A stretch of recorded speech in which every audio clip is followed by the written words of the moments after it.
جمعیت علماء اسلام کے سربراہ مولانا فضل الرحمان صاحب نے ایک تقریر کی تھی اور اس تقریر میں انہوں نے کچھ ایسے الفاظ ادا کیے تھے جو کہ شہداء سے متعلق تھے، جس کے اوپر بڑا ایک شور مچا، لیکن ادارے کی جانب سے اس پر مکمل خاموشی رہی، کسی قسم کی کوئی بات نہیں کی۔ ہاں، آج ہم نے شہداء کو ٹریبیوٹ بھی پیش کیا، کھڑے بھی ہوئے، تعظیم و تکریم، اور ہم ان کے مقروض ہیں۔ مولانا صاحب کی بات جو انہوں نے کی اس پر رسپونڈ کرنا پسند کریں گے آپ؟ کیا جو بات چیت ہے نا اپنا شہیدوں کے بارے میں جو کی گئی، جو انہوں نے کی، آئی تھنک کہ وہ ڈیپلوریبل ہے اور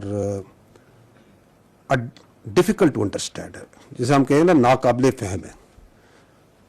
اس کی وجہ یہ ہے کہ جو شہادت ہے نا اور شہید، وہ پاکستان کی افواج کی ریڑھ کی ہڈی ہے، بیک بون،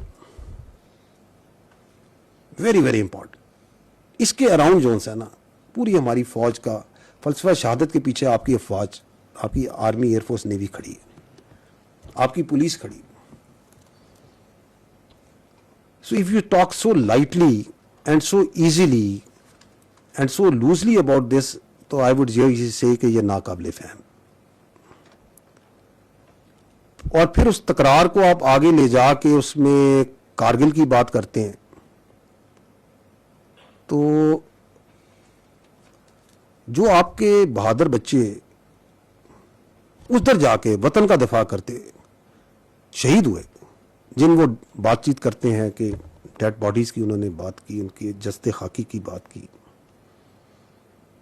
تو وہ دلیر جوان تو ادھر شہید ہوئے تھے، ان کی دلیری کو کیا بات ہے۔ دے نیو ولنگلی کہ وہ اپنی جان جو ان سی کس خطرے میں ڈال رہے ہیں، تو ان کی شہادت کے بارے میں آپ یہ بات کریں اور آپ وہ بات کریں جو کہ ہندوستان کے جس بیانیے کو چلانا چاہ رہے ہیں۔ It's a little difficult to understand why would this be said. Important is, I think more important is for the people of Pakistan to understand, کیونکہ یہ بات ہوئی ہے کہ we in the armed forces, we give the most precious thing that we have, that is our right of life, for the right of life of the whole nation. اور یہ اس وقت نہیں ہوتا خالی جب کوئی بندہ شہید ہوتا ہے۔ ابھی آپ نے یہ دیکھا ہے بلوچستان میں، جب ہمارا افسر، ہمارا سولجر اس انٹیلیجنس بیسڈ آپریشن پر نکلتا ہے، جب ان دہشت گردوں، ان خوارجوں کے خلاف آپریشن کے لیے نکلتا ہے،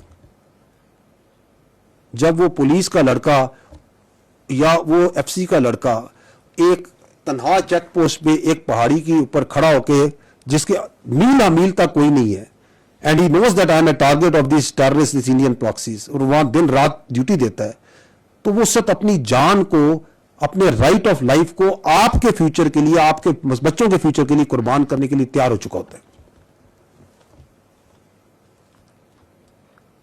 وہ اپنے لمبس آپ کے لیے قربان کرنے کے لیے تیار ہو چکا ہوتا ہے۔ Do you think he is doing it for some pay? Would you do it? Anybody amongst you do it for some money? So that's why it's difficult to understand that why would someone say it. It's not like this. جب آپ کا ایک لڑکا navy کا seller ایک سبمرینر سمندر میں dive مارتا ہے نا سبمرین میں، تو وہ اپنا رائٹ آف لائف آپ کے فیوچر کے لیے قربان دینے کے لیے تیاری دے چکا ہوتا ہے۔ جب آپ کا پائلٹ جہاز ہوا میں اڑاتا ہے نا، تو اس وقت وہ یہ قربانی دے چکا ہوتا ہے کہ میں نے واپس آنا یا نہیں آنا، ہی ڈزنٹ نو۔ وہ تو ہم میں سے جو بہت اللہ کے پیارے ہوتے ہیں وہ یہ شہید ہو جاتے ہیں، but all of us who wear his uniform have already committed ourselves